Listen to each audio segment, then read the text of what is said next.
No, don't. You should know. You can't do this. No, Ma, I have to do this.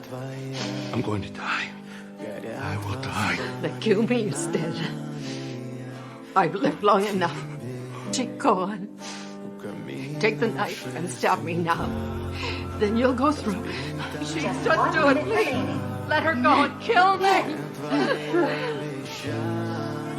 Sorry.